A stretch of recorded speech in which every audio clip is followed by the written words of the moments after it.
Power Chat TV. Today we're speaking to a very beautiful young lady by the name of Patricia Ssewungu. I'm hoping I pronounced it right. Well, it is right. Well, it's going to be right. This lady is an author. Patricia, or this lady, no. Patricia is an author of a book called A Piece of Cake. She's from Uganda. She's one of our own. And she's an author. People out there, we need to celebrate Ugandans. We need to celebrate Ugandans who are doing great things in the community. We are so grateful to have her here. Some of you guys may be like, who's Patricia? Who's Patricia? Just go onto Facebook, Google, you name it, and just Google her name, go onto Facebook. She likes slips on Facebook. I don't know. But anyway, we'll be talking to her in a minute. And Patricia, welcome to Power Chat TV. Hi, Ronnie. Thank you. Now, we're going to go straight and we're going to dive. Now, let me just get one thing correct. Did I pronounce your name correctly? What did you say? Patricia Ssewungu. Yeah, that's not too bad. Yeah? Yeah. I'm not Ugandan. I'm Rwandese. So, naturally, my name's pronunciation is supposed to be Patricia Ssewungu. But because we lived in Uganda for such a long time, we had to let our names sail into Ugandans. And they call us Ssewungu. Or what Twandi say Ssewungu. Or we would have called that Ssewungu. But, so I go with it. I'm happy. Okay, Patricia is an author of a book called A Piece of Cake. Before we get into the book, tell us a little bit about yourself. Who is Patricia?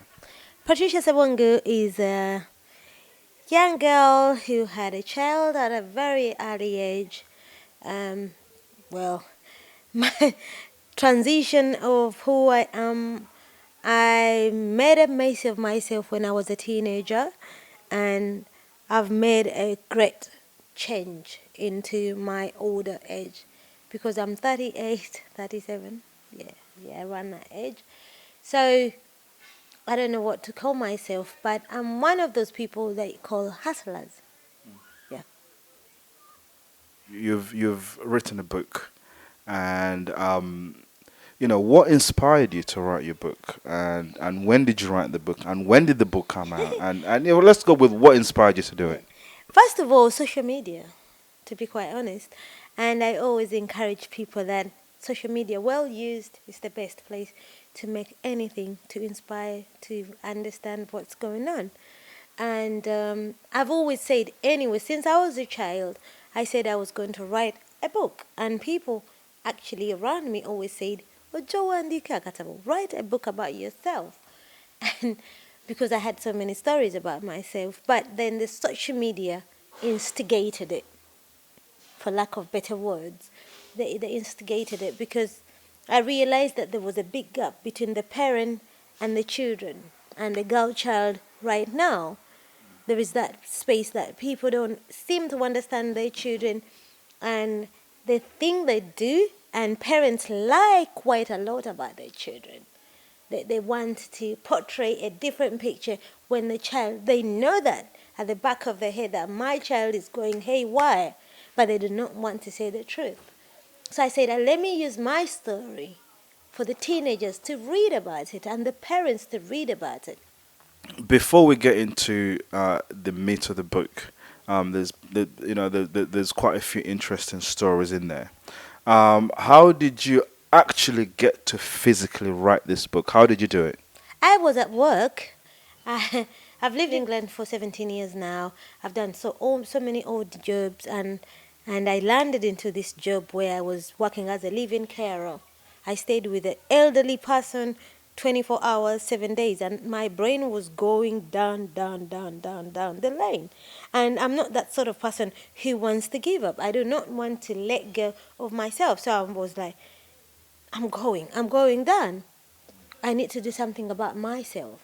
And with time, when I was looking at social media and its transition and all the madness that runs over there, I thought, let me start writing my story on social media. Actually, it started on Facebook. It was like a joke to me. I was like, let me just write what I've gone through and see what the response would be from people. An author of A Piece of Cake. A Piece of Cake. It's a book. Go out there, buy the book. You can get the book at all good stores. You can get it on Amazon. You can get it online. So all you guys who are lazy, I am lazy. So what I do, I'm not gonna go to the bookshop. However, I'm gonna go online and get it. So go to Amazon and get the book. It's called A Piece of Cake. How much is the book? £20. Yeah, With discount, £20. with Yeah. Running. and a coupon. People should start. Such First of all, interesting life. I mean, you've lived a lifestyle that a lot of people would like. They would wish they can step in that lifestyle. One of them is being in Shadows Angels. Now, how did you get into Shadows Angels? um, funny enough, I got deported from UK in 2002, and when I got to Uganda, I thought I needed to come back because I wasn't ready to be deported. And the only way I thought, the only way I was going to come back to UK was joining Shadows Angels. And I got into Shadows Angels somewhere somehow because I never fail. When I want something, I never fail. So I got into Shadows Angels and I danced. Now, people say Shadows Angels, they carry controversy. Yeah, Wagamba bano ba malaya, they sleep around with every man and every woman. For Shadows Angels, anything goes. Yeah, what did you think of some of these rumors the Shadows Angels were receiving? Were they true, or were a lot of them were false? The problem about Ugandans, they're so good with propaganda. They never take their time to research or to understand. Anybody who has watched Shadows Angels live, they'll know that Tetuliba Malaya, and we're not. We were young girls, ran away from home. At about we were about 20, 21, around that age, very young and very innocent. And nobody, and people keep on saying that we danced naked. None of us danced naked. We're just young girls who twerked. We stood on the stage and danced. And because we were under Roger Mugisha, people say we're a cult and others say we're Illuminatis. If I was an Illuminati, I think I would be driving now a Ferrari because I love that car. Well, not every Illuminati is rich. Ooh, then why would I have to join a cult that doesn't make me money? Nah, it doesn't make sense. People, say, we'll go back to Mujisha. People say a lot about Mujisha because he sort of became like a born again Christian. I don't know. He sort of reformed and sort of denounced Shadow Angels. What happened to the rest of the group? Well, some of the girls went dancing, singing. Bebela, you all know her. Trisha, she sang. Claire is in UK. She's a good nurse. Brenda is in Denmark. She's married, happily married. Helen is doing very well. Missy is doing very well with children. I'm here, and everybody went around their world. People went on because everybody had their own different talent. Yeah, and Roger's just, doing his own thing as well. Okay, you said you got deported. Now, how did you come back after you deported? I told you I'm a hustler. I don't give up. It's just not in me. I don't give up. I don't not give up. Everything, where there is a will, there is a way. That's what they say, isn't it? So I believe that anything is possible. I applied for visas and applied for visas until I got one and I came back. Okay, now since you've been in England for such a long time, you've been part of a crew, like a social media crew. First of all, let's talk about social media. How do you personally find social media? I love social media quite a lot. By the way, before carry on, you are known as one of the social media queens in mo UK, mo London. What I want this young lady here. But she's social media queen. No, that's not true. Yeah, yeah. Now. You said it's not true, but I don't believe it. seeing it from a person who doesn't know you personally on that personal level, yeah, we're like social media queen, always on social media, posting something, posting this, doing this, I mean, you did a lot of promotion with your book, A Piece of Cake in Uganda, and we'll leave that a bit. We'll just go back to social media. How are you finding social media? I like it, and unfortunately, like I always tell people, I'm quite selfish. It's all about what is happening on my page. It's all about her. It's all about me. Yeah, go on. It's Go on. all about me. Yeah. And, Diva, yeah. well, no, I'm not a diva, but I think it's all about what is happening. I know my friends. I know people who have supported me. And if they need support, I always give support. Nobody can lie about Patricia doesn't support people. I do support Feel people like quite now a lot. some people might look at that as it's like you're looking for people to like you and to love you and to show you this and if you don't get that from people it's like a disappointment. No, no, no, no, no, no. That's my personality. Even it happens to children. If you have children, look into them. Look at them. You have children who are introverts and extroverts.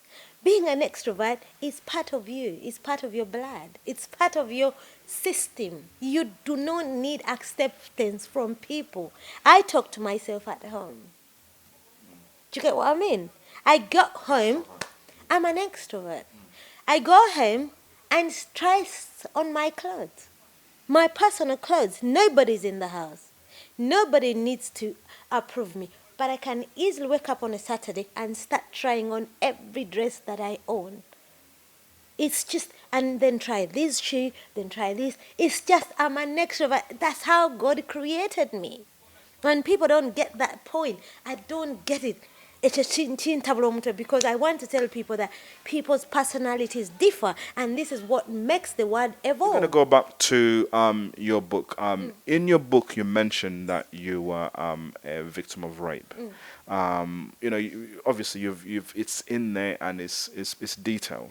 But could you give us how that came about and how how it happened and how you came out of that situation? I was a young girl. I was only 5 years, and my cousin decided to take advantage of me. And people have criticized that when I got raped, they wanted to see the emotion bit of me. But then, writing a book at 36, you don't expect me to still be emotional about it because I've let go, I've forgiven, and actually my cousin is dead. So there is no point in me being sour graping on something that happened so many years ago. It happened, I told my parents, they didn't believe me. The extrovert in me always doesn't make people believe me because they're thinking, oh, maybe she's joking, maybe she's not serious. Because I'm such a sanguine that people think she's probably playing or she's probably joking.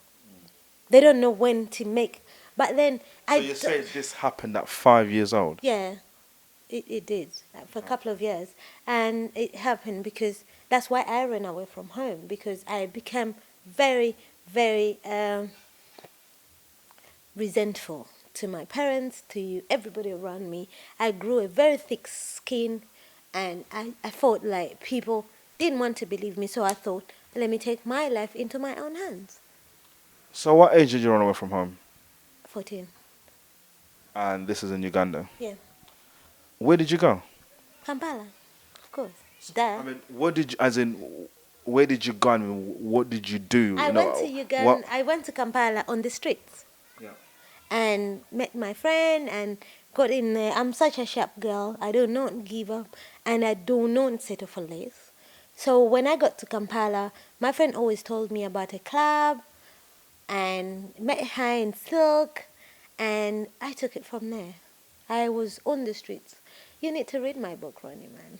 You were part of a fab clan in Uganda, social media.